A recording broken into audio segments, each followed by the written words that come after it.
It's Monday on Your View. Welcome to the show. I am Murayo Afolabi Brown. As always, I have the ladies with me. Hello, Dr. Obiajili Ugbo. How are you today? I'm doing great. How's your weekend? My weekend was okay. We had the kids back from school, so the house was a bit full. Then we visited Alagbado for church. I haven't been there in a bit. My in-laws have missed me. And after Sunday, we usually go to their place to do Sunday rice. There's this special mother-in-law stew that she makes every Sunday that my son looks forward to. So we had that. And then we came home, and I'm stepping down from my diet for like a week. Had ice cream yesterday. Oh, nice. I'm going to be having ice cream all through the week. It's my wedding anniversary week. And I'm taking one whole week to pamper myself and get into like the honeymoon phase. I've told Oga, leave work. I'm going to go chill, and just one whole week. We've tried. 16 years is not been. So Friday will be 16 in marriage. Fantastic. And 16, that's a long time. We've known for 22, 23. Good. Well done. Congratulations. Alaja Nima Akashat Ziberi, how are you? It's very humble today. I've offended What's humbling you? So, Engineer Adedamola Kuti's retirement party and sent forth was yesterday, and it was in Lagos. They did not tell us to come to Jebugbo, but I couldn't make it. And Dr. Memuna also had the mental health conference. This is the second edition. All emails were sent, reminders were sent, but it was Zaid's birthday. You all know Zaid is my small baby, you know, and I had to be there. We're there all through yesterday, and Zaid's mom throws the best parties. Because we mothers had our games and corners. I was beaten, perplexed by one lady. But in all the games I took part, and it just was, well, happy birthday, my darling Zaid, Arire, Oshoke, that's our Esako name, Bello. May Allah continue to bless you. May you continue to be the coolness of our eyes and bring joy to us the way you are. Fantastic. Good. How you doing, Mariam? I'm doing fine. Good to see you. Yeah, you too. So what was my weekend like? Weekend was mostly, you know, at home, and I did some, like, with this thing, my son, you know, we're in year 9 and we're already looking at schools and things like that. So there are fairs that are going on, and then you stop by and see. So we're looking at that. And so I had this meeting with an education coach for him. And I was complaining, you know, I had complaints. And she was like, okay, read out his results to me. When I read, she was like, Nigerian mothers. What else do you want? What do you want? You know, and it's just, the reason I'm saying is that, you know, there was a period that he and I were struggling. And I feel that now that we're over that hump, it is only fair that I give you people some feedback. We're gradually getting over it. He's, you know, taking up responsibility, and I really believe that this maturity that they say comes with the development of your frontal lobe is a real thing, you know. And so we're quite excited about that. And our tradition of Sunday lunch is continued. And it hasn't been smooth sailing, though. I did not realize how people can be so annoying. I mean, just ordinary lunch.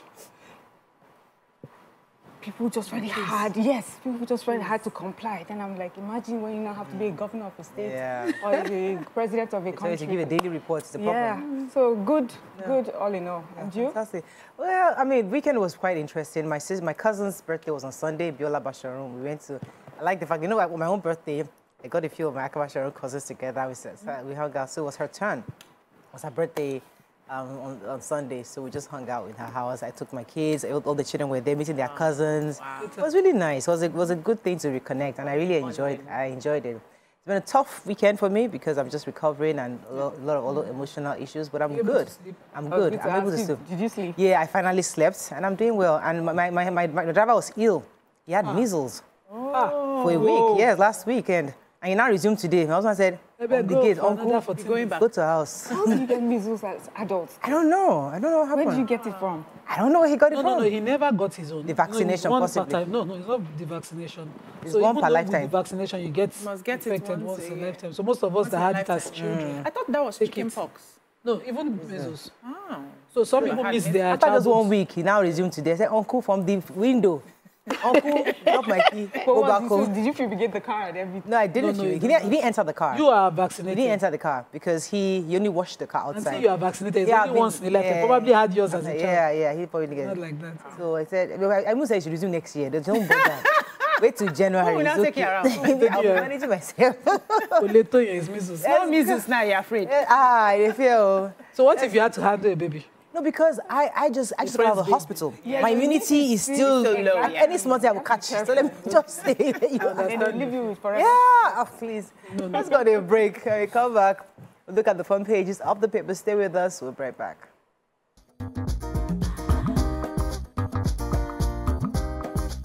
Stay tuned. Your View will be right back. We're going to start with the nation. PDP crisis. Factional chairman defies court order and resumes. 34 fighter jets coming to join terrorism battle. Train crushes man, 50 to death in Lagos. NDLA intercepts 22.7 billion naira worth of drugs in Lagos and Rivers. Aiyedatiwa's 37,000 minimum wage deceptive carrot, says PDP. We are seeing massive demand investment in CNG. Sanwo-Olu is first passenger as Red Rail line rolls off. And recapitalization. 5 banks bid for $1 trillion capital raising. My lawyers are working to clear me in the U.S. fresh charges, says Airpeace chairman. Okay. Which story are we taking? Yeah, I have the NDLEA. So the National Drug Law Enforcement Agency has intercepted a large consignment of opioids worth 22,740,958 at 3 seaports of Lekki, Apapa, and Onne. They also arrested a Thailand returnee, Ogu Ejiofor, in Nameka, Simon Peter, for importing 13.30 kilograms of heroin worth over 3.1 billion. This was at the Murtala Mohammed International Airport. They said for this particular person, this Ogu Ejiofor, he was arrested October 7th. He said he was attempting to smuggle this in from Thailand. So he had come ahead while his cargo, was supposed to go straight from Thailand to Ghana, Accra, and then he rerouted it to Nigeria so that he could just quickly, grab his bags and avoid inspection. Unfortunately for him, NDLEA was waiting on him as he got the bags, and then they found all this. He says that he was approached and was offered $7,000 to do this. But unfortunately for him, it looks like that's his last $7,000 in that whatever. Okay, so I have there's always a reason. There's always someone that has put them on it. It's never them. Okay, I have the fighter jet. So our Air Marshal, Chief of Air Staff, Air Marshal Hassan Abubakar is presently leading a team of military people to Italy to obtain 34 fighter jets. According to the Nation, there's a 24 M346 fighter ground attack FGA jets and 10 AW109 Trekker helicopters that will be obtained. So the M346 jet, known as the Alenia Amachi, is an advanced trainer and light attack aircraft with advantage of precision strike, high speed, and able to maneuver. It's said to be precise in intelligence gathering and surveillance. And of course, this is to prepare us. Also, the advantages and the quality of the Trekker helicopter was highlighted in the paper. This is, of course, to advance President Bola Ahmed Tinubu's determination to equip the armed forces to enable them to perform their constitutional duties, of course, and curb insurgency across the country. I'm hoping that this will be achieved as fast as possible. I hope the technicalities of this contract does not involve the kind of waiting we had then when we tried to get some military equipment from the US and some other countries under NATO. And the spokesperson of the Air Force, Commodore Olushola Akimboyewa, confirmed that the first 3 units of this would be delivered early next year. I hope it is that. And the last batch will arrive mid-2026, spread between that period. Yes, so Campaign Council of the People's Democratic Party, PDP, in Ondo State has faulted Governor Lucky Aiyedatiwa's announcement of his administration's readiness to begin payment of 73,000 naira minimum wage. He said it was just a hollow pretense calculated to present Aiyedatiwa as a worker-friendly governor. So spokesman for the council, Ayo Fadaka, made a statement, and he said the timing of the governor was wicked. He said, wicked after months of inertia and complete disregard for the struggle of the workers. He said the marginal wage increment served as a flimsy attempt to curry favor with the electorate and to mask the APC's administration's colossal failures across every critical sector. He said the strategy was designed not to improve the lives of the workers, but to salvage his political ambition. That's the political ambition of the governor. And he said the 73,000 naira minimum wage was, reeked of calculated deceit. He said it's not aimed at alleviating any sufferings of the people, but it's just about securing their vote. And this is just like a token that they want to use to bribe them. He said a leader who genuinely cares about the welfare of his people will have long since addressed the causes of Ondo State challenges. He talked about poverty, unemployment, and the decay of essential services. So just bringing this up now is just to, show that you're doing something because you know that you want to be re-elected. And this is more like a carrots. Yeah. You want to dangle carrots, in the front of the electorate. Okay, moving on quickly now to Air Peace. The Air Peace has said his legal team is working on fresh charges of money laundering against his chairman, Alan Oyema, and the chief of finance, Mrs. Ejiro Egaga. According to the U.S., they had accused the duo of obstructing justice in an ongoing investigation against them, against the money laundering investigation. So if you recall, the Air Peace was actually the CEO is accused of moving $20 million from Nigeria through U.S. bank accounts using fraudulent documents under the guise of purchasing airplanes. His Gaga, his finance, is also facing charges of aggravated identity theft in connection with the scheme. However, the lawyers from the AP said that these charges leveled against our holders are part of extended legal process stemming from earlier accusations that the case is still in court.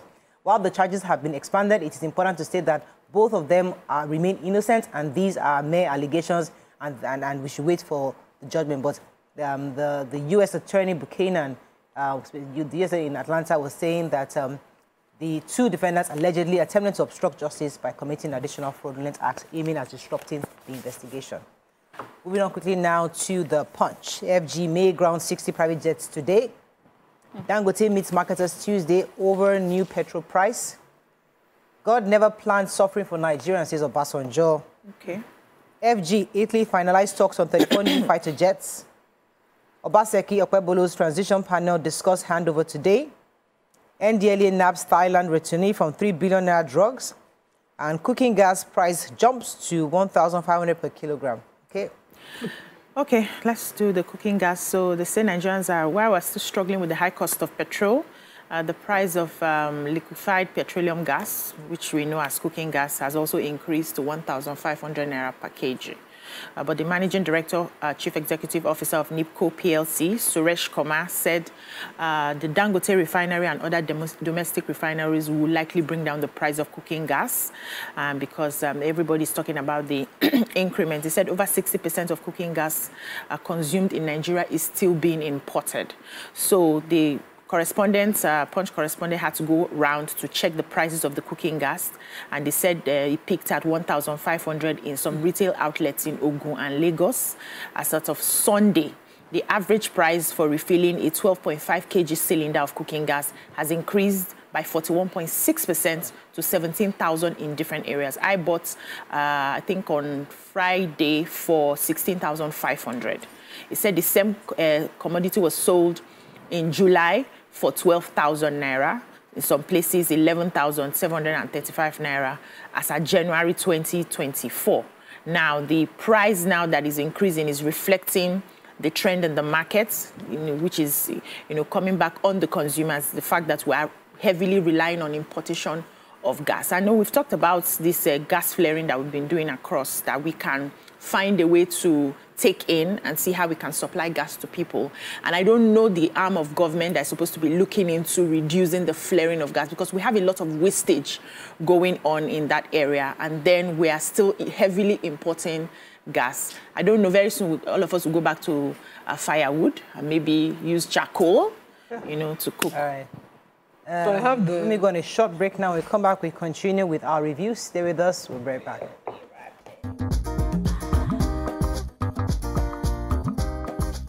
Stay tuned. Your View will be right back.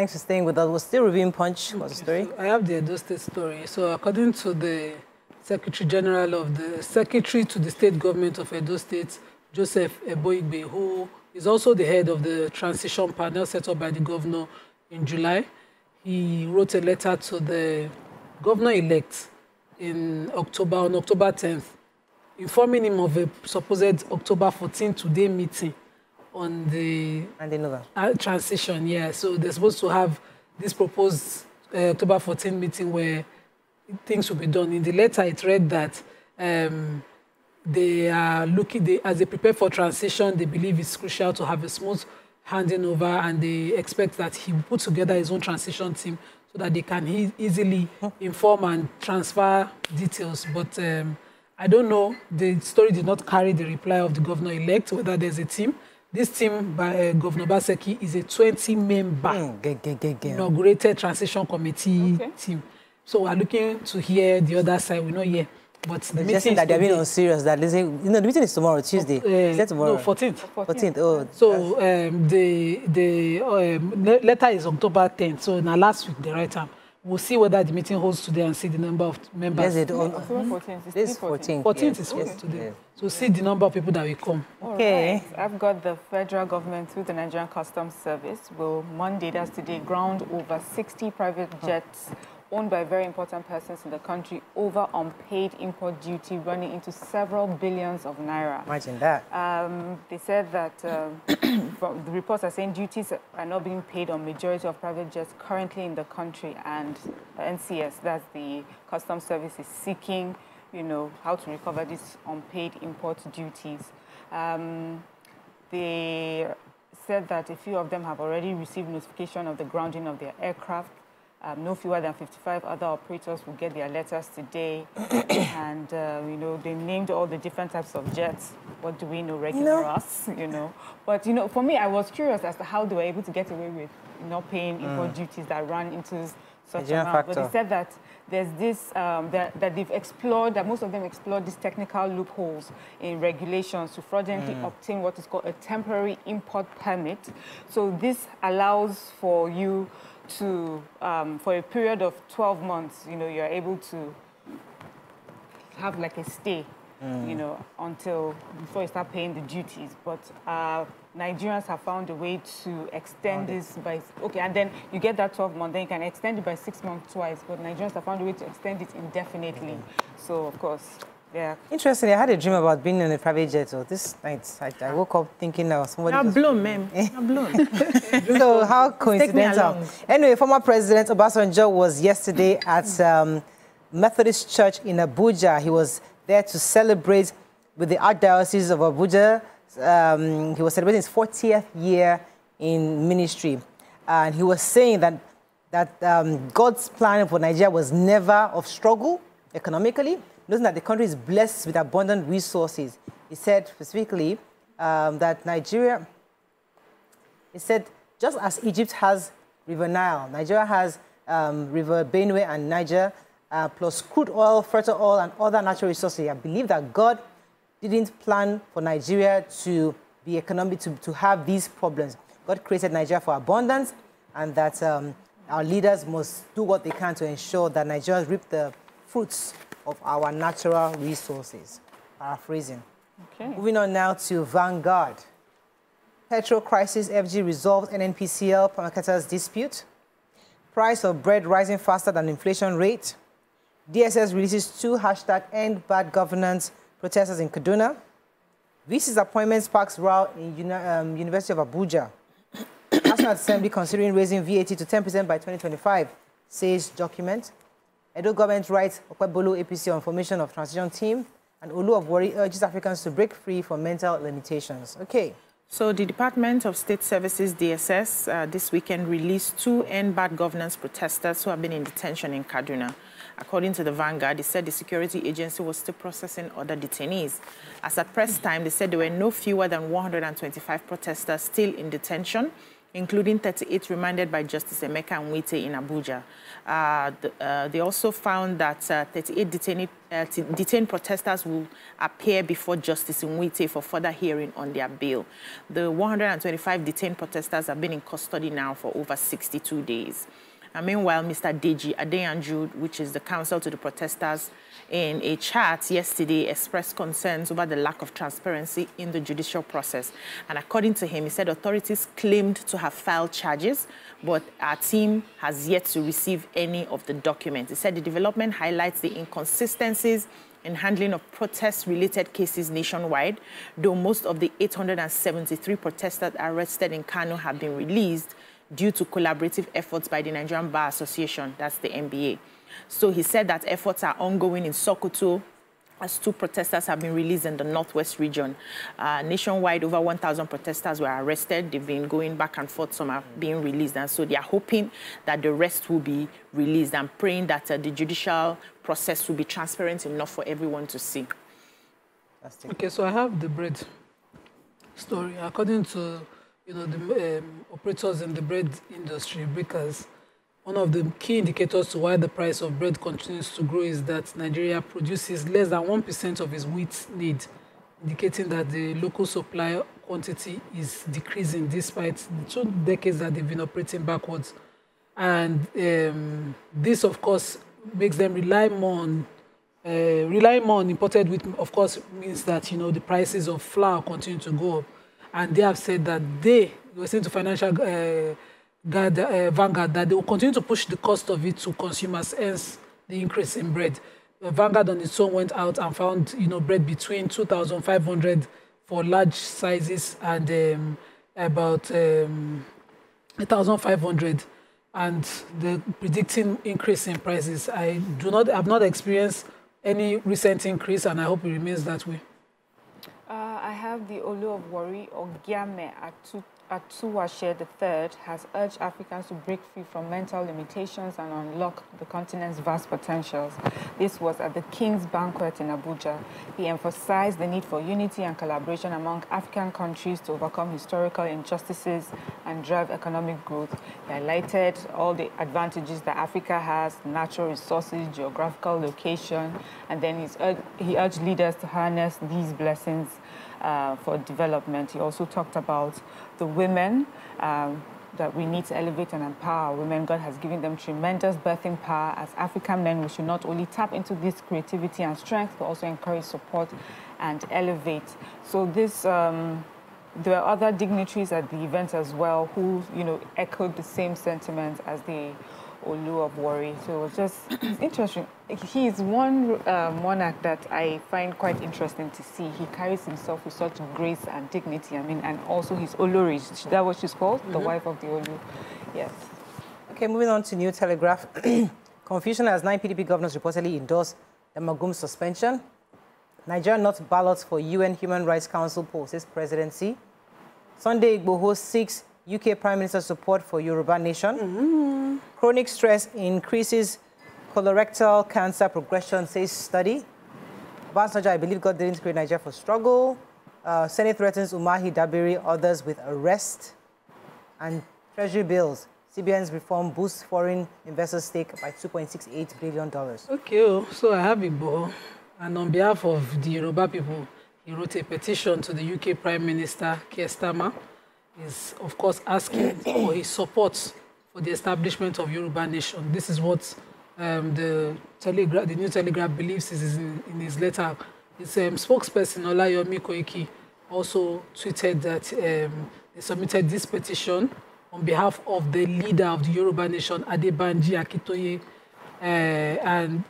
the leader of the Yoruba Nation movement, Adebanji Akintoye. So Yoruba people should decide when they did the elections. But now they've submitted it. I don't know whether they should come and recolonize us. But they've submitted it to the UK Prime Minister. Let's see. So I have this story, which is interesting, because over the weekend, there was this story that we were snubbed during the recent election of the United Nations Human Rights Council elections. But the presidency is clarifying that Nigeria was not on the ballot for the United Nations Human Rights Council election held October 13th. The 18 members were elected they are elected to serve the council between 2025 and 2027. It said that Nigeria had been erroneously added, to the list, maybe, and that there's no competition in Africa. Those who were members had still the same African countries that were fielded for the same position. So Nigeria was not snubbed at this election, as reports have falsely claimed. The country did not stand as a candidate for this cycle of election, just like it did not stand for the election in 2023, when a Nigerian medium sensationally reported that the country earned 3 votes. So please, this is the clarification. I have a very interesting issue going on in University of Abuja concerning the appointment of the Vice Chancellor. I don't know if you guys heard about the story. So according to the story here, the new Vice Chancellor was supposed to be replacing Professor Abdul Rashid Nala. He, according to the report, or the governing council, had elected Aisha Maikodi, who is just 41 years old. And they're saying that she doesn't have the requisite experience and age and enough experience to be the vice chancellor of an entire university. Wow. Of course, so some are saying that there's a faction trying to handpick her. The spokesperson is saying that, no, there was an application sent out. People actually, they collated, they applied, and yes, it's being considered.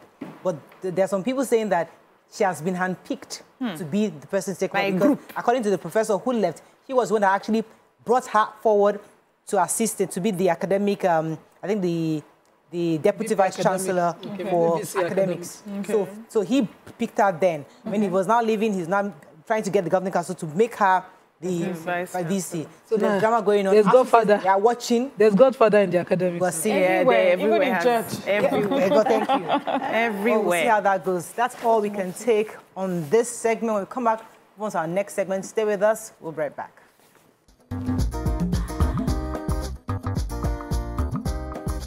Stay tuned. Your View will be right back.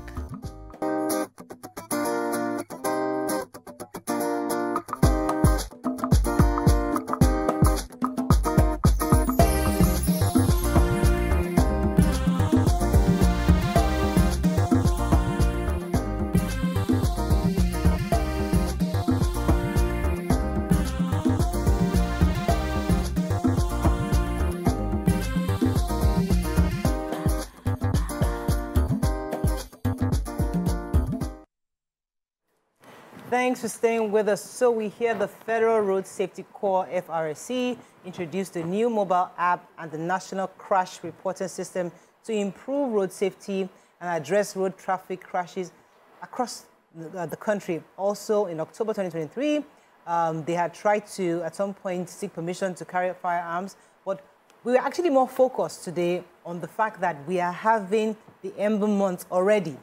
And it's important for us to bring the FRSC to ask them what their plans are for these Ember months, because Nigerians generally get scared October, November, December, especially when they're planning to travel around the country. So it's important for us to know what are the measures FRSC is putting in place to ensure the safety of Nigerians across board.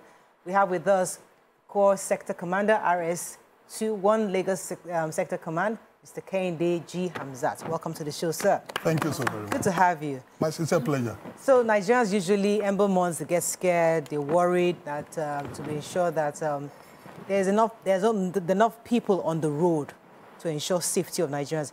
Give us an idea in summary of what FRSC is putting in place to ensure the safety of Nigerians during this period. Thank you so very much.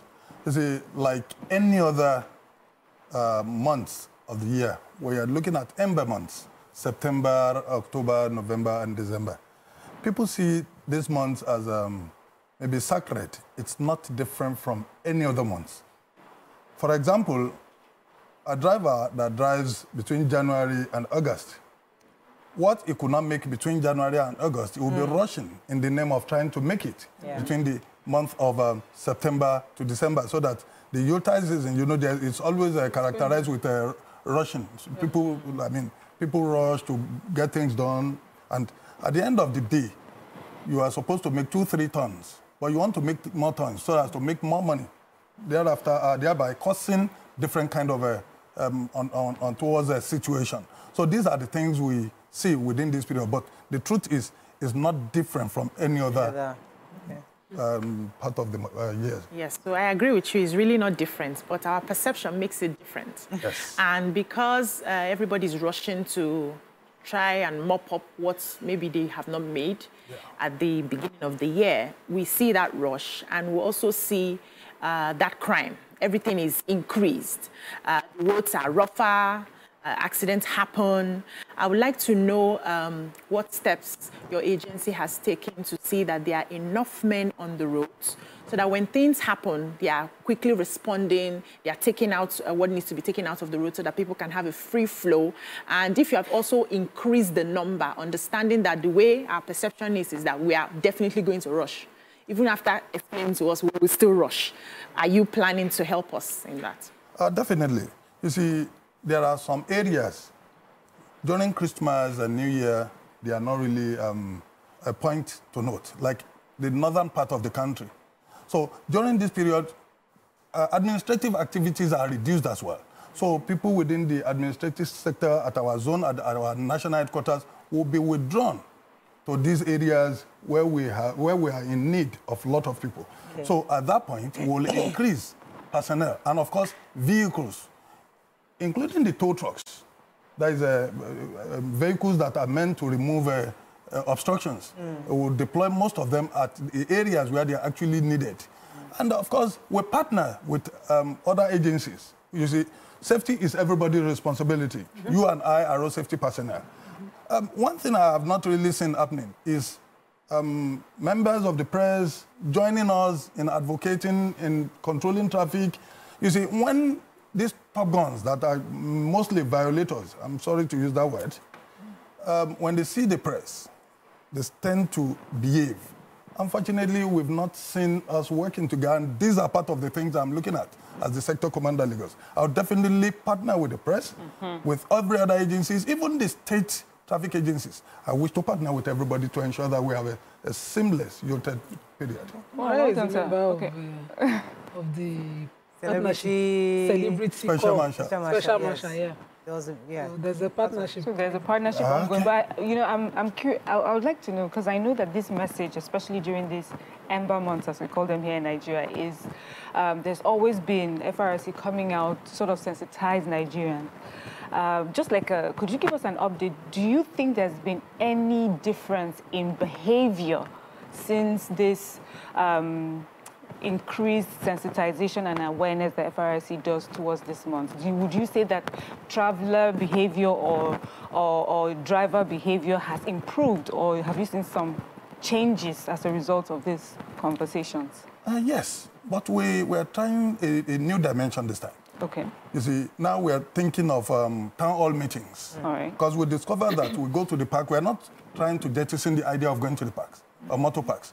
But we're going to do an all-encompassing activity wherein we would invite people who really matters within the society. Don't forget, we go to schools to catch them young. We relate with the coppers. And this time around, we want to make a town hall meeting at every local government of the state, where the people that matters will definitely be appearing. And after that, we will have a mega one in the state. We just hope the media partner with us to ensure that this thing go viral, so that everybody will know that.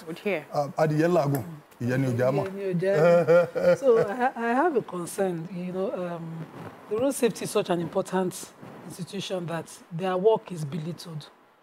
It is beyond checking driver's license. As this time of the year when it's rainy, the roads are wet, see them obstructing traffic. If you go through the airports, as you're coming out of the toll, they're arbitrarily stopping cars, nothing preparing those coming behind. The same thing across whenever you see them. The concern seems to be only licensing. When there's an emergency and the road safety is checking license just after the obstruction, and people are backed up in traffic, as soon as they come out, you stop them again. It seems as if they're not sensitized. What are you doing to sanitize the core itself? I beg to disagree a little. You see, the idea of somebody leaving a traffic jam area and being stopped, they must have cited something unusual. Ideally, what we do at this point is to control traffic. But when we see any activity that is unwholesome, definitely we'll have to stop that person and make our observation. No, I do not disagree on that. I'm saying they ignored to intervene in the traffic. So maybe there was an accident causing, you would expect managed traffic till, maybe last man comes in. But the only recognized agency we could see is road safety, and they are just ahead minding their business, checking licenses, while people are struggling out of the traffic. Is there any civic duty? Are they trained to understand to intervene? No road safety, no trained road safety personnel does not know that when there are hiccups, they should go there and clear it up. Now, members of the public will have to help us in this regard. And that's why we have this mobile app that we actually launched recently. Yeah. And we have a situation where there can be public complaints. There are areas where you can upload activities on activities of staff. You can report, yes, whistleblowing. Yeah. So all these things, that's why we're saying we want to use more of technology in repositioning and rejigging our operational activity, where you and I and every other person will be a watch to every members of the public. When there's a crash, you can easily go there, you can report it. There's a back end of that application, where the moment it is being reported, the nearest command there would definitely be... respond. Yes. Yes, I like the fact that you've mentioned the mobile app. That's one of the conversations we're about to have with you. And I would like to understand the idea behind the mobile app and some of the things that we can be aware of in using the mobile app. Would it be accessible to every Nigerian, or do you have to, first of all, log into a portal before you are able to make your report or register to be able to use it? The mobile app is like any other app that can be accessed by members of the public. Because if it is not there, we're not even restricting anybody. Anybody can go in, log on. We are different portion of the mobile app. So the moment you log on, you see different interface where you can interact. I don't know if we are already into that so that I can start... oh, yeah, sure. Is it nationwide or is it just Lagos? Or is it... No, it's a national program. App. Let's hear about it. Yeah. Like in the mobile app, we have black spot identification points. So if you open the mobile app and you're traveling, when you're approaching a black spot that is accident-prone or crash-prone area, your phone will beep, telling you that you are approaching a black spot. So that is using technology. Even if you're in the vehicle, somebody is taking you, you can simply go in there and say, this is it. And driver, there is a bad spot in front there. Be careful. Please be careful. Unnecessary sharp corners, potholes, and whatever. We update them per time. You know, there are instances where there will be potholes here today. Tomorrow, probably it has been treated. So we'll definitely release it from the app. So it's, you can, there's an opportunity for even member of the public to help us update, like the Google Map, that you can help them update the various sorry, I'm not sure I understand. Is it for potholes or is it for, when you say black spots, is it potholes or just bends or something? Pothole is a black spot. Every accident-prone area. When you have very sharp bend, you will be prompted. Interesting. So this one is already in that application. I wish I had given you this before the beginning of the program. You can... well, go ahead. So how do we do? You download it from... Usually, we'll come to the details later. We'll come to the details later. But yes. I want to just know the general features of the app. And anyone can use it? What kind of phone? Do you need any particular type of phone? Of course, it should be an Android. A smartphone. Let me use that word. So you can look at vehicle speed monitor. When you're driving beyond certain speed limits. Okay, well. To beep. It will beep. Yeah, I like that. It will beep. Really? So, vehicle identification scheme, your vehicle registration, you can easily see the validity of your vehicle papers. When they register vehicle, within 24 hours, you can check. So wait, it should be there. Does that mean that when they stop you and they are not going to be asking for your physical papers anymore, they can just check through your plate number and see whether you are registered or not? Are we getting there? The truth is, it's for the members of the public to enjoy it. When we get to the road, we'll definitely ask for this paper because it's not every time you log on to your system. Ordinarily, since everybody does not have access to internet, and you need internet to be able to work on this. All of that. So you definitely present this paper. Like, but when there are issues, you can now say, so mostly you can check your whatever and see the validity. So it can. you can check your driver's license. Be sure that it's valid. Yes. You can, so let's say I'm a passenger in a car and I have this app. Is there anything for me on the app? That's or is exactly it just for the driver? That's exactly what I've said. If you're in a vehicle and you're approaching No, I'm talking of I understand for the driver, how that can be helpful for a driver. Let's say I'm a passenger in a car. I was just wondering if there's anything like that. If there isn't, it's fine. If there's anything for a passenger. You know, sometimes when in some cars and some drivers are speeding, and if you talk, they don't hear word. Is there something I can report on my app? I say, I'm in one car. Of course. That's why we have public complaint under the emergency. Oh, fantastic. We have it. All right. And is it real time? Where if I can complain right now, it's real time. I can get a response. It's real time. You can give it a try. You can check your driver's license. It's a good development. And of course, you know we have the National Traffic Radio, where you can listen to online worldwide. Of course, we have the speed limiting, where you can check the speed limiting device of a vehicle. If a vehicle has a speed limiting device, if it's registered, you can have it there. And of course... Would you tell us if there are diversions? No, that should be the work of the Google Map can help you do that. Then, reminders. Probably you set the day when your driver's license may wish to expire, your vehicle papers. So it will prompt you when it's towards that date. Then driving school standardization program. It will tell you every registered driving school. You can check your driving school certificate, if it's valid or not. Okay. All these things are encompassing in the... It's good to know. I mean, hopefully you can come back at some point where we can do a proper presentation so Nigerians can see what the app looks like. But I'm happy that this app has been launched from the FRSC, and obviously it's people-friendly, you know. But I guess what PC was saying earlier is that they would like a situation where even when on the road, FRSC can tell the details of your car while approaching, and then know they have that already. Of course, where they can. I had my license confirmed once. No, what I'm saying, when you're driving, as you're slowing down, they can tell from your plate number, they can get every detail of you, and then they have a reason, a cause to stop you if indeed they feel like that your documentation is not correct. Now, let me clear this. You see, you cannot take everybody's security from them. Privacy. Like if I check a driver's license, it will tell me if it's valid or not. If I check vehicle details, it will not tell me this and these are the owners of this vehicle. It will just tell me this vehicle is registered and in good condition. These are the information. You know, there are some private things you cannot discuss. So if you need that, we'll still have a department, our MVIS department, where we'll get details of the driver's license, details of the vehicle owner. All these ones are on request. We'll definitely give. Okay, so I have this question on faded plate numbers.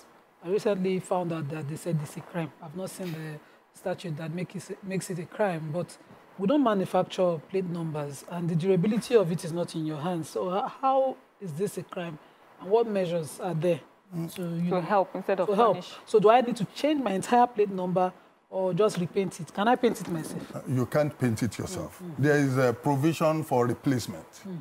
When it's getting defaced, you replace. Because many a times, even the kind of detergents or whatever we use in washing our cars deface this. However, a situation where you cannot see, don't forget, it's a security feature, part of the vehicle. You should be able to identify a number plate 15 meters away from your point. Wherein you cannot, then that number plate need be changed. So you apply for replacement and it will be given. Though paying a little, not as much as when you are registering the car. It's just the number plate you want to change. Let's talk about because I always see that there's a lot of talking in Nigeria. We try to sensitize, talking, and sometimes these things don't get through. Sometimes Nigerians want to just see the act. They want to see tow trucks by FRSC. They want to see personnel on the road. They want to see technology as you have launched. They want to just see you do your job. And then when we see that you're doing, we can then begin to listen to what you have to say. So what else? Like, you launched the app, which is great. Do you have enough manpower? I think BC asked that earlier. You have the people out there. Do you have enough tow trucks to help when Nigerians, when they get in trouble?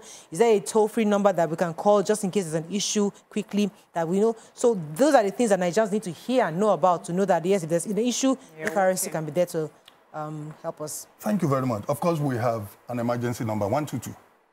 And per time, somebody will definitely attend to you. Then on the issue of tow truck, apart from the ones we have, we still have PPP arrangement, public-private partnership with tow truck owners, in which they are always around our offices, they are always on the road with our men attached to them. So we are doing nothing, but all we are thinking about is how to clear the road of obstruction. So this issue of manpower, we have manpower. Like when it gets to the peak, we take people from areas that are not really accident prone or crash prone. We'll bring them to the metropolis where everything could be fine. Just tried 122. It says the number I'm calling does not exist. 122, is it correct? 122, yes. The number you are trying to call does not exist. Please check the 122. Even if you call some regular numbers, you see the service providers will tell you it does not exist. That's what do. We'll try it again later. Okay, so I have just you take me up with it. Maybe just you try it. I've done it 3 times, but it's okay. Okay, so I wonder all the time when your officials are stopping cars and avoiding the downfall buses. Is it like there's an arrangement where they will go and deal with the downfall buses? Because you see these guys, they are very errant. They come and obstruct law anytime. But you see them checking on normal, regular Nigerians and avoiding the downfall commercial drivers. I did, at least last week, analysis. I did on the arrest in terms of commercial and private vehicles. It's about 45 to 55. That is commercial to private in terms of ratio. So I was a corridor commander at Lagos Ibadan. I was arresting downfall drivers. I've not seen I was arresting them. And okay, what we will do from now, because of this program, I'll start taking statistics of this. And your PR should also do videos of them being arrested. I've never seen in my life. Okay, there's so recently we heard something which has gotten everybody, talking, which is the introduction of guns and your officials carrying arms. Is this true, or is it just gist outside? And if it is, why do you think the FRSC needs to be armed? I would not be in a good position to answer this question because it's a policy issue where the management of FRSC and the federal government of Nigeria will discuss and conclude. If we should be armed, we will. If we won't be armed, we won't. But whichever way, they know what is good for us. All right, we'll definitely ask Nigerians their views. We're going to go on break. But we'll let you. Thank you very much, sir, for coming on the show. Appreciate what FRSC is doing. We're going to break. When we come back, we'll discuss with Nigerians what they think about FRSC owning arms or not. Stay with us. We'll be right back. Stay tuned. Your View will be right back.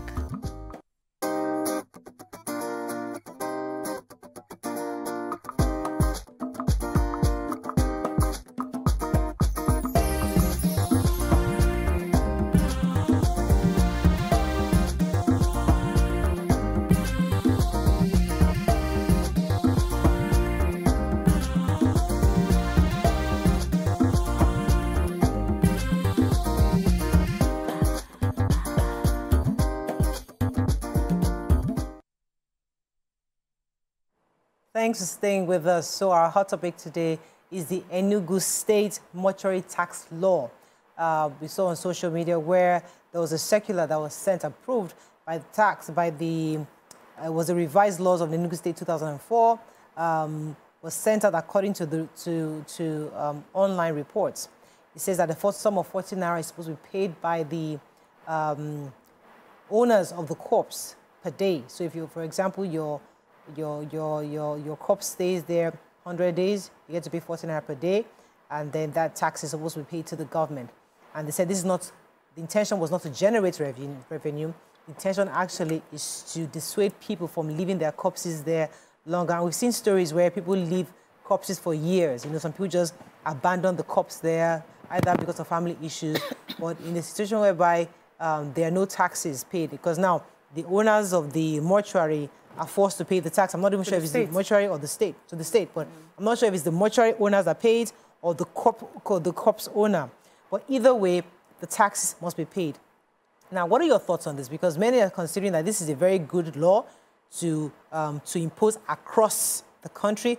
Others are saying it's unfair to do that. So what are your thoughts? You can call us on 0764-1679-090-241-63440. You can also send us messages on X and also on YouTube. Would you like to go first? So I saw this news and I was interested, and some people commented that, who are you tasking? Taxing. YK will send me a message. Tasking. Taxing.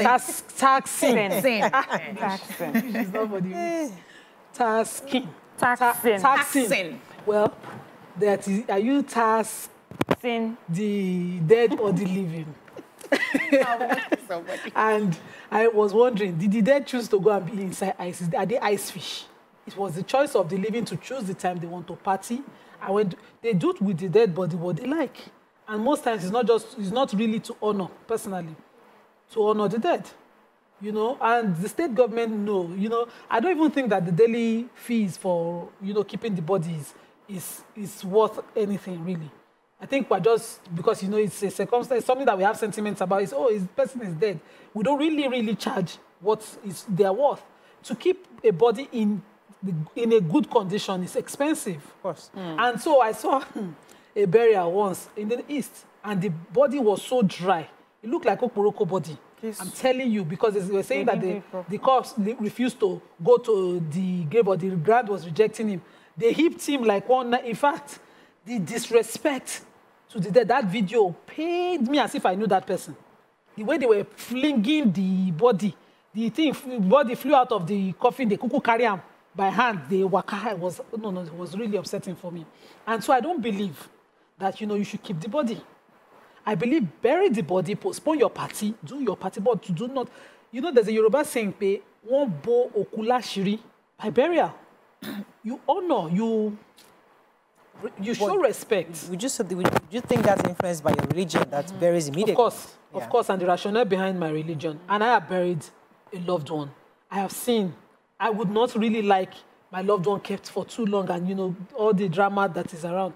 Bury and let the person rest.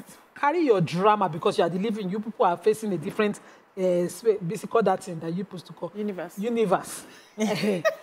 And so you can go and do your living things and let the dead do their dead things and carry on with your business as if you will not die.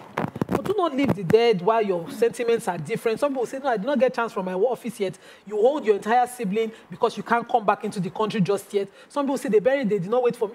If you cannot make yourself honor that dead, let that dead go into the earth while you carry on with your business. But the task, that task that they put to the just leave her. It's too cheap. 40 naira is this government, the governor of Enugu State is not ready for this. I agree too with saying that the amount that they have placed is quite minimal. So you rather it's higher? Of course. Well, I'm getting somewhere. It's quite minimal, and I think it's because they're still sensitive to the culture of the people. So there's something about Nigerians, especially different parts of Nigerians, and how we see our dead, and. For me I can understand the government trying to push this. This would get a lot of people upset. So I guess they're starting with baby steps first, But for me, the part of the country that I come from, it is encouraged to bury as soon as you can. So in the north, people are influenced, I guess, also by Islam, but also in the north, even Christians do not leave their dead for too long. I remember when before my grandma passed, one thing she used to say, leave me for too long. I'm warning you people. The moment I go, make sure you bury me. And she was fully Christian. So this is something that I understand. And from listening to, my family and friends, and just being from where I come from, for me, I understood that it's a thing of respect. And I agree with that. But, I'm biased because of where I come from and how I was raised. But for those who grew up in the East mostly, and in the South generally, I think, they tend to look at the burial ceremony itself as so important, as a way of showing respect to the dead. So I understand that if you have to bring in a law that encourages... Yeah. I think I should... Yeah. Let me pause you for a second, because I'm told that your mic is having issues. Let's go to a very short break. When we come back, we continue. Stay with us. We'll be right back.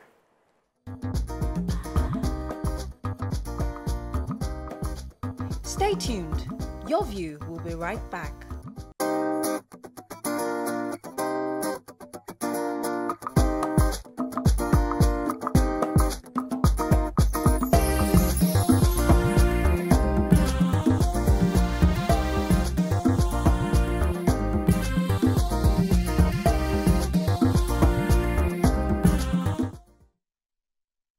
Thanks for staying with us. We're still talking about the mortuary. Yes. So in conclusion, what I'm trying to say is that I understand what my biases are, but in understanding, what a lot of people, especially in the southern part of Nigeria, are used to, I would say that it is okay if you decide that you want to keep your bodies for as long as that you would like to keep the bodies, as long as you're paying what is needed. Because my mom, who's worked as a nurse, I've had situations where, usually in an emergency situation, there isn't enough room in the mortuary because some people have kept their dead there for quite a long time. So I think there should be like a designated number of months that you can keep your bodies at a public mortuary that's open to anybody, especially in terms of emergencies. And then you can move them to a private place where you pay what is, what you need to keep them, and also to, not just to keep them, but to keep them in such a way that, dignifies the body. And then whenever the family is able to come together and give the burial that is best for their dead, they should do that. But I think also the government can use this as a way of raising some form of revenue that will help in improving the mortuaries, expanding them, But personally, my own bias is the less time that they spend in the mortuary, the better. Yes. What are your thoughts on this? Yeah, so growing up in the East, I realized that there are usually two reasons why families keep the dead in the mortuary for a while. For some families, it's about making a statement. Maybe they are wealthy, they have money, and they want enough time to plan the pepper they want to show by saying that they want to give this particular person a befitting burial, whether the person had a befitting life or not, whether he ate a befitting meal before he died or not. But that's just the plan. So they take their time to gather the money, get all the cows, get everything before that happens. Then the second reason why people keep their dead for a while is if they do not have money to follow through with the rites. So every tradition has certain rites that you have to pay to be able to bury your dead. And this is where I think the government should, add a voice to by limiting some of those rights. So what they have done in my place, for instance, I come from Asaba. And growing up, I attended a lot of burials because I was raised by grandma. And then I came from a traditional family. We had traditional things going on.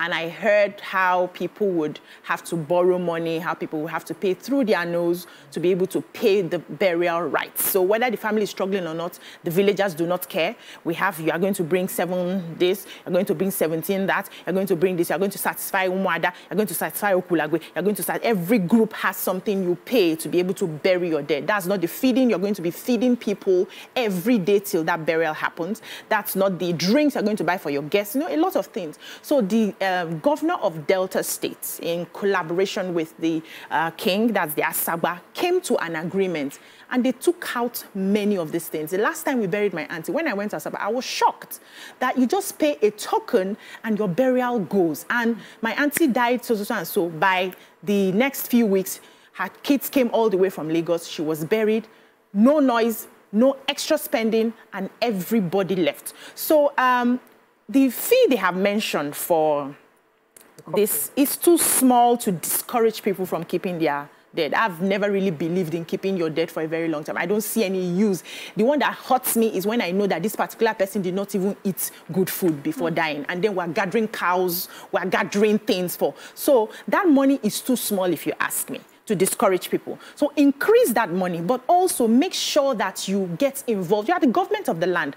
Get involved with those traditional rites that discourage a lot of people from, burying their dead immediately because they cannot afford it. And also find a way to limit the excessive spending. Put a blanket. If you have to pay or spend so and so like they did in Delta State, you have to pay a huge fine. So when you calculate the fine you want to pay, you ask yourself, do I want to spend this money? And then you do the minimal that's... Let me take Adedare, Kaduna. I wanted to take you up on something, but let me not take you up. No, take me up. I'm ready. Kaduna, thanks for calling. You're live.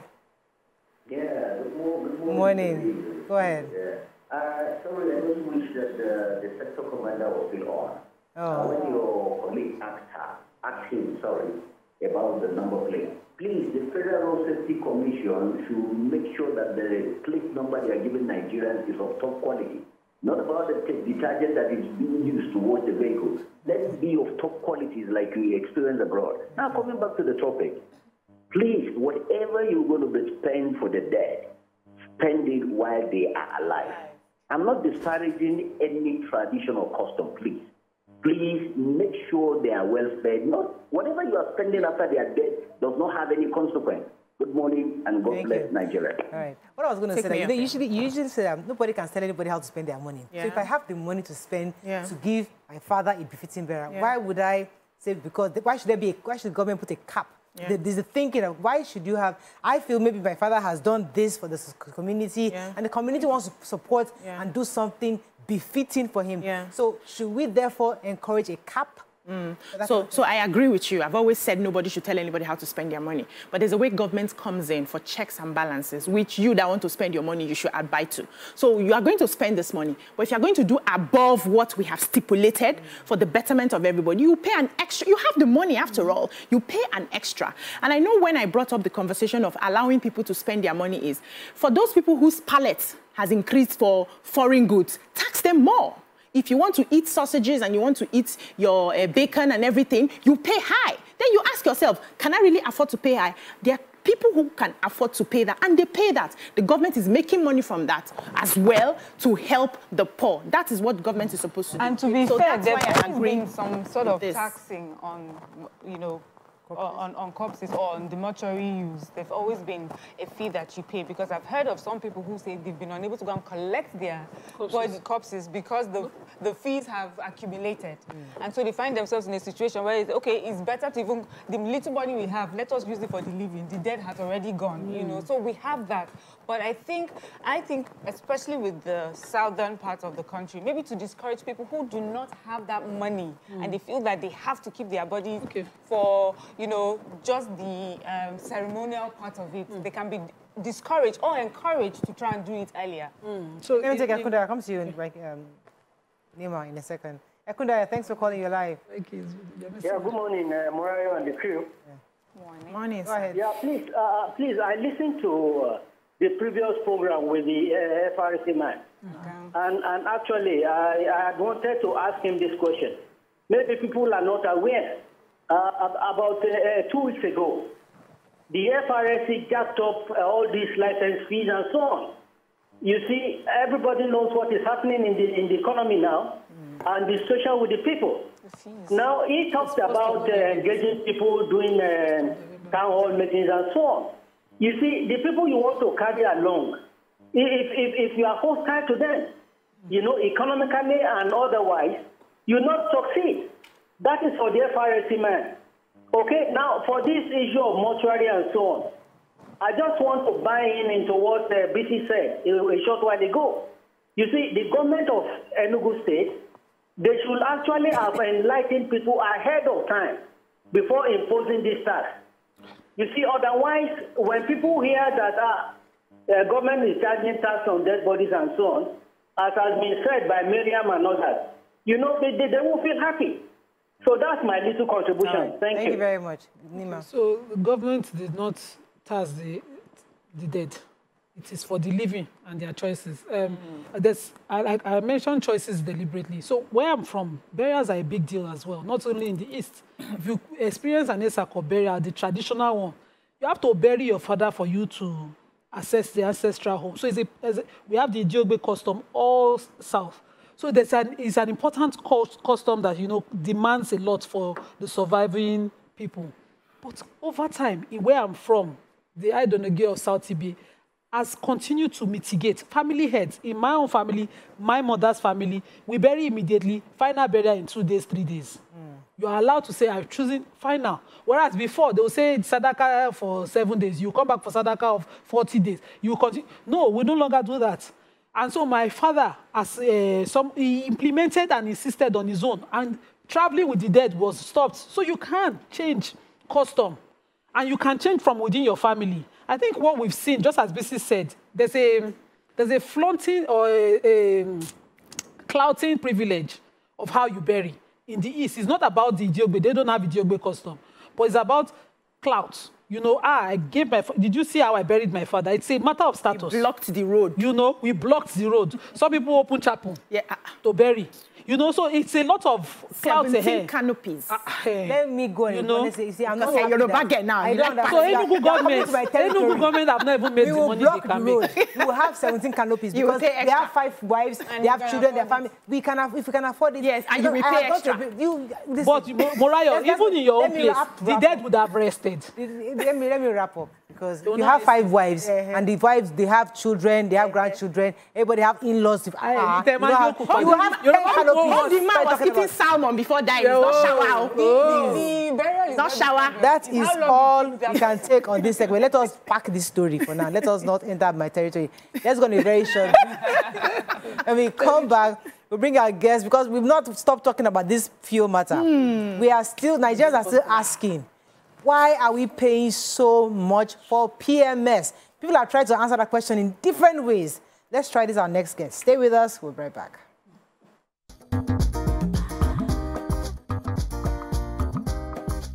Stay tuned. Your View will be right back.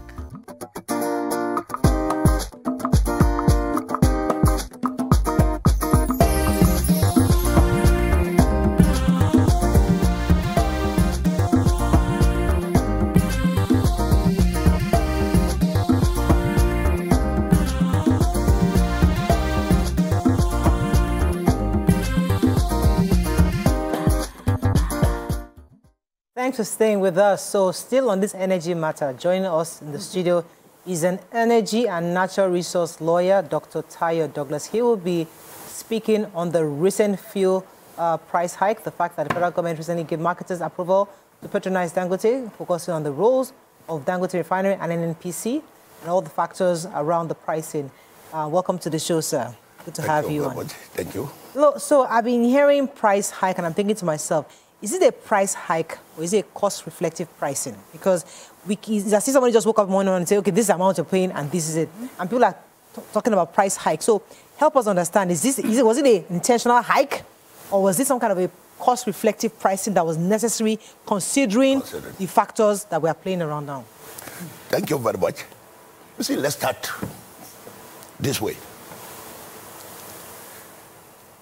Since the inception of the Dangote refinery, what Nigeria felt was that, oh, the Savior, Messiah has come. We are not saying Dangote is coming to give us PMS free of charge. No, he's a businessman.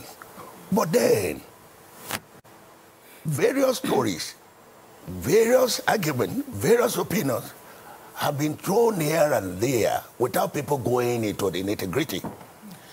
The agreement, we read the agreement we had, the agreement on the table between Dangote Refinery and NNPCL, hitherto, was that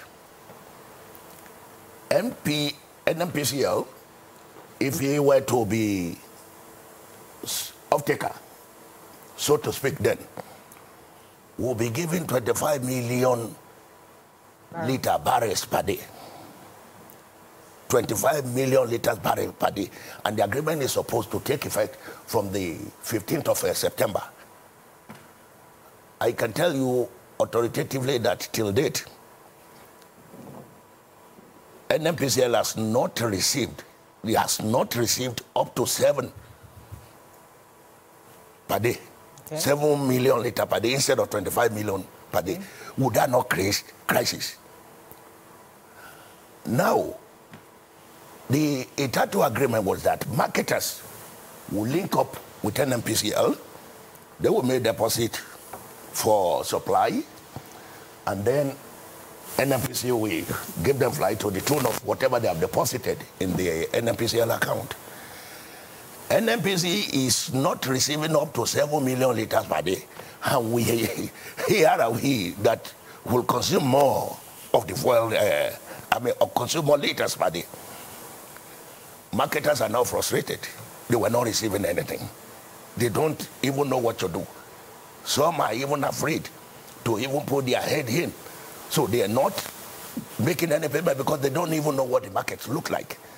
Now an artificial scarcity has been created. And when there is scarcity, then what do we expect? High rise in cost. But they said marketers should go directly to Dangote to collect it. What? Now that offtake contract has been off the line, okay, marketers go now to Dangote to take fuel. Like I said, people thought Dangote coming in, Dangote refinery coming in, was going to sell fuel at 300 naira per liter for us. Nobody said that. No, our imagination. We thought it too. Our imagination. Refinery for backyard is different. And then when the former price of 898 was put out, people thought it was the NMPCL that adjusted off from 400 naira to 800 naira sold to the public. That was the impression created, that NMPCL, being the off-taker, the sole off-taker, will be in a position to increase fuel, to monopolize, to do this and all that. That is not true. Okay. Now that NMPCL is now off the radar, marketers are free directly to go to Dangote refinery to buy. Okay. Normally, before then, it was sold at 898 per liter. Now Dangote is rolling out at 977 naira per liter. 977 per liter. So a marketer will go to Dangote, buy at the cost of naira 77 per liter, and now go back again to be selling at 700. Will it not add its own margin? Otherwise, why is he in business? So, what is happening? We were told that Dangote refinery will be rolling out PMS, about 450 million liters per day or so. What have we interrogate why it has not been so? Have we interrogate why there is lull in supply, while there is scarcity, while there are queues at the filling station? So those are the things. I will call this man-made increase and not the actual reflection. Because how much is Dangote selling now? Should be an NPC is no longer there. So let's maybe find a way to go back to probably the roots of this. Initially, there was a problem with crude supply. Yeah. He complained that they plan to give him crude in USD. And if he buys crude in USD, he would have to sell in USD. So we don't know the situation of things now if he's getting crude in Naira and how much he's getting the crude. And after refining, he's a businessman, he's not a philanthropist for us. He would add his own cost of refining and everything, and how much he's marking up to sell to us. Now, like she rightly asked, is this the cost reflective pricing that we're made to pay without subsidy? Because all these issues with NNPC, we have been going around to pay subsidies small. And I think they are beginning to remove the subsidies now. That's why we're feeling the brunt as consumers. So let's know if the crude situation has been resolved. Is he actually getting crude in Naira now? And if that is what is happening, why is the price not reducing? I also feel like we're putting a lot of pressure on Dangote. Okay, let's start with the first question. Go ahead. Now, coming to the first question. When Dangote was buying the crude at dollar rate, its price was what? 898? Yeah. Now that he's buying the crude at subsidized Naira rate, I mean local currency, why is the cost now around 77? No, Dangote didn't give us a price. So, even in September, we didn't have a pricing. There was no pricing that was announced. No, he didn't give us the price. There was no pricing announced in September. You see, government intervention, federal government's intervention, the crude oil be sold to Dangote refinery at local currency. It's not without its reasons. Number one, you mentioned about subsidy. Subsidy is actually granted money, but all this we call concession and incentives. Why this incentive? To make the price of fuel affordable and available to the public. Dangote was allocated, or he was supplied with crude oil by NNPCL for the month of September. That much we know. But if you have taking the time to listen carefully to his manager, one river, the one Indian something, the spokesman or whatever. Now, the man was telling us that at the moment, they were still selling the crude oil they imported. Yes. Okay. That they've imported so much that they have to finish. Yes. The question to ask them, haven't they finished selling the refined crude oil? Imported crude. Imported crude oil. Haven't they finished? But I know for sure that crude oil have been supplied by NNPCL to Dangote at the local currency with the government. Put the direction. So why the increase up to now? Okay, sir. So a lot of the conversations for lay people like us is that maybe there's just some sort of economic war going on between NNPC and Dangote. And from what you've described to me, you seem to put, from what you've just described, you're alleging or that's what I'm getting, as if you think maybe Dangote may be playing some marketing games, yes, with us. Could you explain what that will be and why it will benefit him to do that? You see, whenever we have monopoly reigning in any society, the tendency for abusing the circumstance is always there. A businessman will always be a businessman. Somebody says he has gone to borrow money at the rate of 19 billion naira or whatever $billion to raise something. I mean, to establish his refinery. Well, considering the loan, considering the interest, repayment, blah, blah, blah, it is inherent in every African to always want to pay that loan within a day by maximizing the undue advantage on ground of monopoly. That's speculative. We don't know that. This is that's just that's we don't know. Okay, but let's take a step back. Nigeria were in their need of a refinery. All of us have been screaming, stop importing. We need local refineries. We had modular refineries, which were meeting small needs here and there, but we needed someone like a Dangote. Now, we agree, monopoly might be harmful in the long term. So that's why the government is opening the doors. We're hearing that they're talking to Topolo, they're talking to people in South Korea. So they're opening up the market for more refineries to come in. So if even you have $1 billion, you can come in, get a license, and have your own refinery. We will also employ you to do that. But the point is that he has come as just one for now, hoping to get more. While he's doing that, you said something about he promised 25 million, and then he's only producing 7 million. My question is, as Nigerians, we don't even know how much we consume internally. We don't. For many years, we've been smuggling outside. Yeah. So we still even, there's a possibility, even in Nigeria, that we might not even need more than 5 million barrels per day. We might not even that much. Because what we're trying to figure out now is put those trackers in the trucks. Yeah. Let us even know what we are consuming. So right now, there's artificial scarcity. I think what Nigerians want to ask you as an expert, what in your view is causing this artificial scarcity? Is it because of the 25 million that was not produced there's down 7 million that we don't have enough fuel? Or is it that the Dangote is incapable of meeting our needs? That's what Nigerians want to hear from you, your own view. In my personal opinion, yes, our total consumption per day in the country, rough estimate,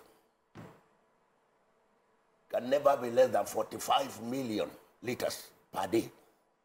Okay. Can never be less than 45 million liters per day. Okay. Go back to that question again. Has Dangote be rolling out 45 million liters per day? Okay. So, we only come back to this scarcity. So I hear Dangote. In fact, I'm in support of you calling out this Dangote because I don't support monopoly and capitalism 100%. But there are other private refineries in Nigeria.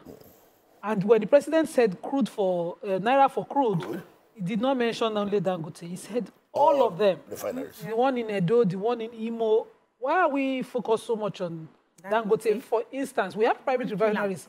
Let me just quickly check. We have in Imo, we have in Delta, we have a private refinery in Rivers. We have one, which is Dangote in the Lekki.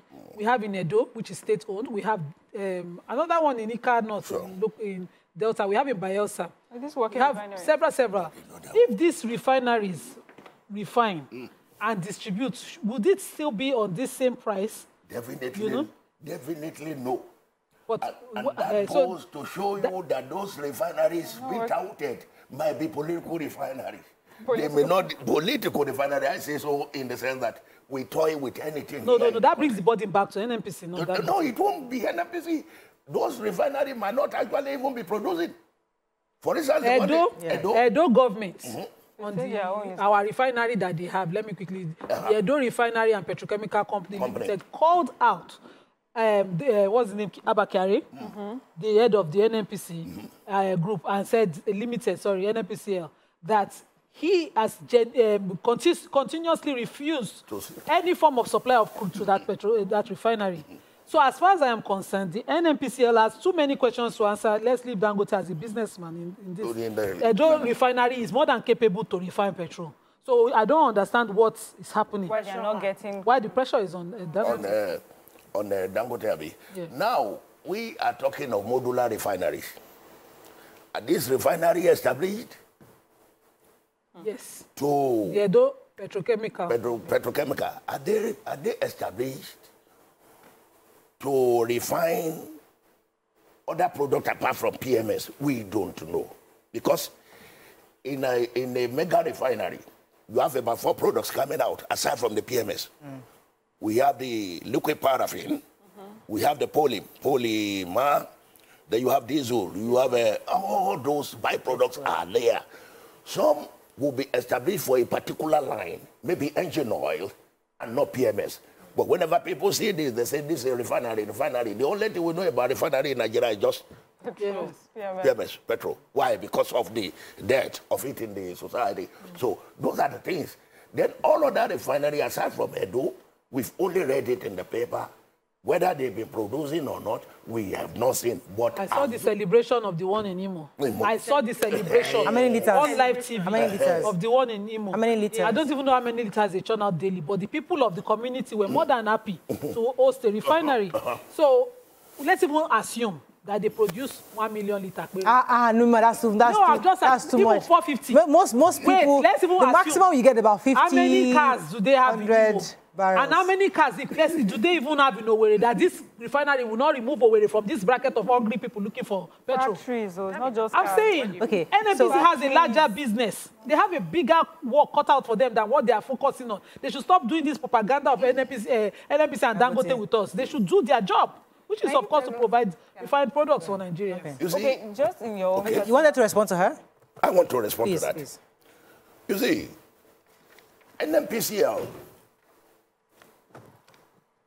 has a controlling instrument, which, of course, is the popular Petroleum Industry Act, 2021. If you look through this instrument, we have section 64, section 66, and 67 saying the objectives, functions, and duties of NNPCL. Have we taken the time to study this particular act, most especially the sections I've quoted, whether NNPCL has done anything or traverse, whether NNPCL has done anything anti to those sections? No, they have not. We all say NNPCL is supervising what? Supervising agency, Abi? What about the federal ministry? What about other agencies that are created under the same act to do most of the questions we have been asked today? So the focus is on the NNPCL alone. And we are saying, no, it shouldn't be. Look at other agencies. What is government's objective? What is government plan for this oil industry? That is the question we'll be asking. What are the status on ground? Okay, let me take this call. Ido is calling from Ibadan. Thanks for calling. You're live. Ido, thanks for calling. You're live. Yes, please. Let me first of all tell you that I worked in a refinery in Nigeria for 30 years. You work where? I worked in a refinery in Nigeria for 30 years. 20 years. I worked in Warri, I worked in Element Petrochemicals, and I worked in Port Harcourt refinery. Okay. So I can tell you that some of the people that we invite to this program do not know what refining business is all about. The truth of the thing is that first of all the gamut of all business in Nigeria or anywhere in the world, the refining business is the least profitable. It is a same managing business. It is when you produce more that you make profit. Forget about all this modular and all those things that you people talk about. Those refineries cannot produce petrol. That is the truth about it. That is why Dangote is going for a 50,000 barrels refinery. Because the higher you refine, the higher the volume you refine, that is when you can make profit. Okay. And go and look. The price of petroleum products everywhere all over the world is fixed. Except where there is subsidy, you have to pay the price for the, and it's the price of crude that determines the price of petroleum products everywhere. So, if the price of crude goes up, you pay more for petrol. When the price of crude comes down, you pay less. That is just simple economics. Oh my goodness, I was really enjoying that. Yeah. Right, I want to jump in. Earlier I was going to say that, as a person who, is paying attention to this market, what, I would like us to just, look to the future, what to project. Now with the marketers going directly to Dangote, what impact do you think this is going to have in the market, especially for Nigerians, as for pricing and also availability of the product? Number one, the last speaker made mention of what I've just spoken, that who even know whether those modular refineries are how to produce I think he has even made my day by saying that, rather than castigating that majority of us don't know anything about majority of the people you brought in there who don't know it. No, we take exception to that. Now, my own thinking is this. It's not about establishing more refineries that will save the day. It is about the capacity of a particular refinery. If this refinery has tested out that I will be able to deliver X number of liters per day, for crying out loud, if there is oil, crude oil to the bargain, it should be prepared to deliver that X amount of. That is how to calculate it. Then secondly, the most touted price of fuel going at the rate of which crude oil is supplied, I think it's arithmetically calculative. As the present refinery, in our own view, as the present refinery told us how much is producing per liter, how much is the profit margin, which is expected anyway, how much is the cost of production. Once these are sorted out, Nigeria, we have beef desire, really. Okay, let me ask you a very baseline question that the average man out there is asking, like somebody who is very layman. Because a layman is thinking, okay, this crude is inside this ground. This is our Nigeria, it's our own. This same crude, they have it in maybe Malaysia, or they have it in the other countries, and they are pricing it, let's just say $100 in their country. But because of the situation we have here, this crude that is our own, we would rather say, okay, you know what, Dangote, I'll give it to you at $10. I'll just say, hypothetically speaking. Because it's ours, and because the federal government must make something. So we're saying it is natural here. So we're going to pay Dangote, we're going to give it to you at $10. Produced for our people. Now Dangote says, I've imported machines, I've imported technology, I've done all this. I need to make something, I'll add something on it. Then I'm only selling within Nigeria. So the Nigerian is now having to buy it at $40 in that way. Now, they expect, because it's our crude it should be cheaper. So Nigerians don't understand all the dynamics because they don't get it. Why are we still using international pricing for a product we have here?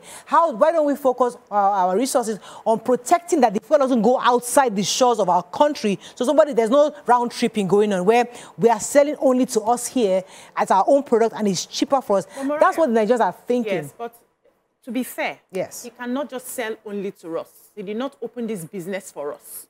So he would have a Because of the situation we are in, there'll be a time where you can sell globally. No, you cannot give him that. What he can do is, I'm going to be producing so and so quarter.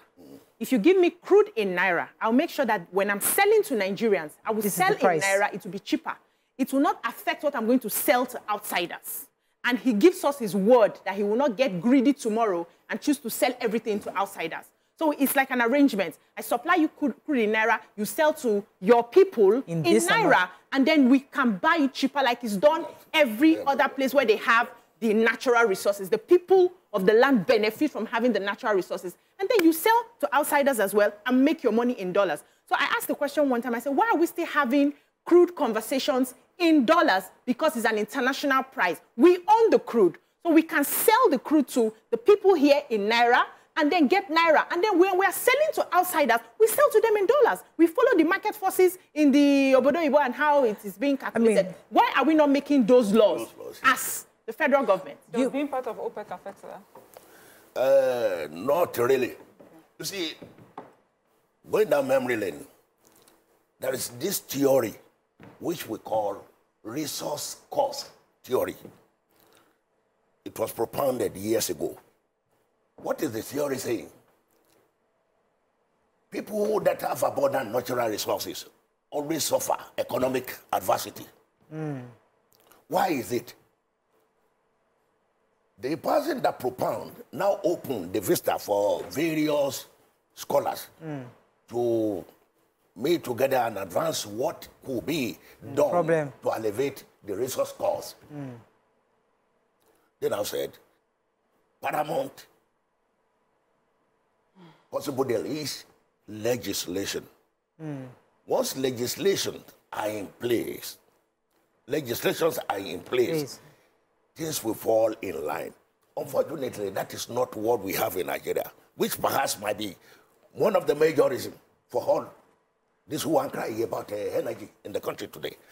Number one, if you say energy law, you don't mop up fossil energy with renewable energy and think you have made a good legislation. No, it won't stand. And unfortunately, our own drive in the country is about electricity. Lighting of the house, lighting of the offices. That is the emphasis of government on whenever they talk about energy law. That's the emphasis. Forgetting that, no, this oil and gas of a thing, inclusive. Renewable energy, inclusive as well. So until we have a legislation on ground saying, I am out to regulate the renewable energy industry, a separate legislation on ground saying, I'm out to regulate the fossil fuel, or so-called natural resources, the fossil fuel, oil and gas sector. And then we have others again. That is what we can have. You can use the same law to regulate the same sector. I mean, there are different sectors, so it won't just work. We have to wrap up on this. Do you have any comments on social media on this? Because Nigerians really, we need some clarity, and it would be nice for us to continue this conversation until Nigerians understand. Because all they know is that they are paying 1,050, 1,100 at the pump price, and it might increase, and that is a problem. In fact, various groups are already threatening to go on a strike and do a walk. So we need clarity. And for me, I'm not sure I still have the clarity yet, but maybe hopefully Nigerians can begin to ask more questions. Well, thank you very much. So is there a final word you want to say? Yes, that's right. The final one is this. You see fluctuation in prices about crude oil, about refined oil. It's happening all over the country. All over the world. The more reason the agency is going for what we call offtake agreement with the Dangote refinery, that is NNPCL. What is offtake agreement all about is a standard, that means a standard practice, global standard practice. You buy majority of a product and offer to sell directly to the marketers or the public. When there is fluctuation in price, you absorb it, you subsidize, so that majority of the buyers, we consumers, we have to wrap up. I have to ask, do you work for NNPC? Because it seems like... No. Okay, we're not told we're working for NNPC. All right, just check it. That's all we can take on today's show. Hope we learned a few things as we have. Have a great day. We'll see you tomorrow. Bye for now.